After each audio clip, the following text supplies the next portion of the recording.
Good morning. There's a beautiful statement coming from Paul in 1 Corinthians. And it says, I handed on to you what I myself received. What have you received? What have I received that is worth handing on to people around me, to the next generation? What part am I playing in the history of humankind? Where is my source?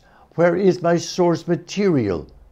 And for all of us, it is the living Word of God, the teachings of the people of God with whom we journey.